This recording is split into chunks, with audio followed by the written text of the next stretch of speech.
Welcome to the Furniture House, where we are the exclusive dealer for Alaska self-feeding coal stoves and furnaces. We are presently heating our building with coal, which is approximately 30,000 square feet. Our present heat costs per season is $4,000 to $5,000 with coal, where normally it would be $12,000 to $15,000 if we were heating with oil and propane. Welcome to the Furniture House's boiler room. We are now heating the store with coal, and this is the boiler we're using. This boiler has a auger that feeds the boiler, and there is a corkscrew type of auger that feeds into the boiler, and it's one continual process. It comes up through, it's burning your coal in the center, the ashes are falling off the sides, and that's a simple process. There's no shaker grates or anything like that. This is heating our store. What you're seeing right now is the exhaust of the boiler that we're using. As you can see, there's very little noticeable anything. It's just heat waves coming off. This has been burning all winter long, and look at that. There's no ash, there's nothing. And that's the way it burns constantly. Clean. And there's no odor, zero. What I'd like to do is show you Alaska self-feeding coal stoves and furnaces that you can use in your home and experience similar savings. This is the Alaska self-feeding furnace, forced air furnace. It's simple enough just to feed it, and that's it. There's nothing to it.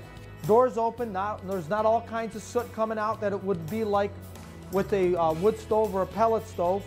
Very, very clean.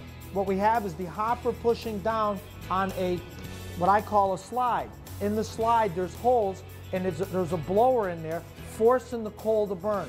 Coal's a very stable fuel. It needs to be forced to burn. The fuel and the ash is so stable, we're going to take a piece of paper and put it down on the ashes down there in the furnace. It will not burn that. This is a single feed. It's 85,000 BTUs. With this unit, you can put another one in here later or buy it or order it together, which will increase it. If you put a dual feed, it will increase it to 170,000 BTUs. The payback on this in 3 years, this will have paid for itself. And from there, it's all gravy. And as the cost of oil keeps going up 30% a year, every year it's becoming more and more important to look at this. It's important to consider this if you want to get out of that oil crisis crunch. Again, this is the Alaska, these are their stoves.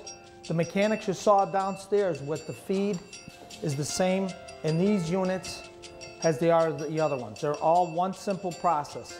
You have a hopper here that you fill, it's a paddle feed, and it just pushes it down on top. These units can be two-way. You can get these units two ways. You can get a lower vent, or you can get a top vent. This vent would come up, either go through the roof or through the wall. This particular model has side shields, so if you want to put it close to furniture, you can go within a foot of furniture and not have a problem with heat. This particular unit has a brass overlay, a few options with the side shield, but overall you could buy a stove like this for around $2,500 depending on the options you put on it. These all come with blowers, so you have the ability to push heat out.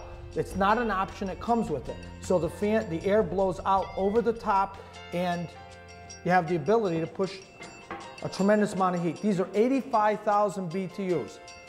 This is the cast model. You can get them with the metal top that you saw before, or this is what they call the cast top. What's nice about it's a cast iron, and it just gives it a decorative look. It's a little more like an antique stove. You can also put water on it if you want.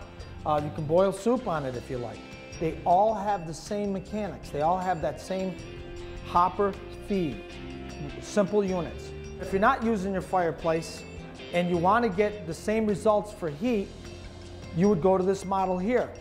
This right here has a smaller hopper, still paddle feed. The hearth model, this unit here, has the side feed. Here's what the feed looks like. This is a ton of coal in a bag form. They're 40-pound bags, very clean. There's nothing dirty or soily about them. And what's nice about it is you can take and stack it, put it in your basement, in your porch, or leave it outside. Put it in your garage, whatever.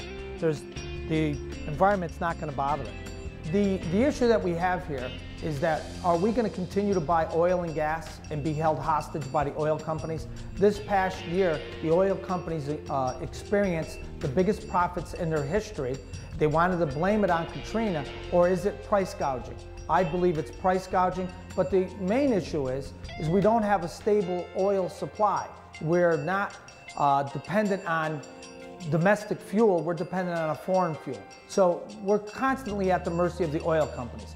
We're being told that we're going to be hit every year 30 to 40% in oil and gas prices. We're seeing it all the time at the gas pumps and in our bills.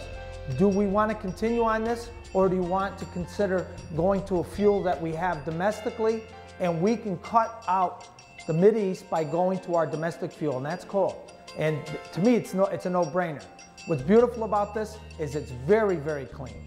It's very user-friendly. It's not tracking in all kinds of dirt with wood.